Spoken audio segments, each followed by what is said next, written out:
తాత ఏం పేరు? నరసింహ నా పేరు. చైతన్యపురి ఎక్కడ లోకలా? Local Chaitanyapuri colony. Okay.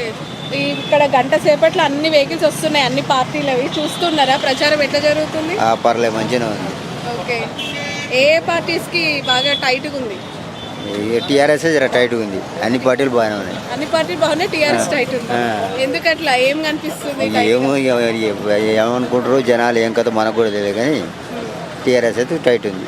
Okay. Municipal elections లో ఎవరు గెలుస్తారు అనుకుంటున్నారు? కాంగ్రెస్. కాంగ్రెసా? డౌట్ లేకుండా చెప్తున్నారు. ఎందుకు బీఆర్ఎస్ కి సెకండ్ ప్లేస్ ఇస్తున్నారా? ఏమో కానీ కాంగ్రెస్ అయితే మెజార్టీ ఉంది ఇప్పుడు. ఇప్పుడు ఇక్కడ నల్గొండలో పవన్ కళ్యాణ్ కూడా పోటీకి దింపుతున్నాడంట.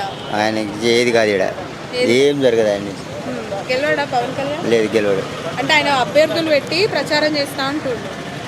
చేసుకొని కానీ ఆయనకైతే రావు స్టేట్లు, ఏం రావు. డిప్యూటీ సీఎం కదా ఆయన అక్కడ. అక్కడైతే ఇక్కడ కావద్దు, అక్కడైతే ఇక్కడ కావద్దు. మొత్తానికి కాంగ్రెస్ వస్తుంది అంటారు? పక్కా వస్తుంది. ఓకే. ఎవరిని చూసి ఓటేస్తారు కాంగ్రెస్ కి? రేవంత్, కోమటిరెడ్డి గారా, రాహుల్ గాంధీ? కోమటిరెడ్డి వెంకరెడ్డి. అవునా? మంచి చేసిండా మీకు? ఏమేమి తీసుకొచ్చి నల్గొండకి? ఏదైనా ఆయన చేస్తుండు, వేరే వాళ్ళు ఎవరు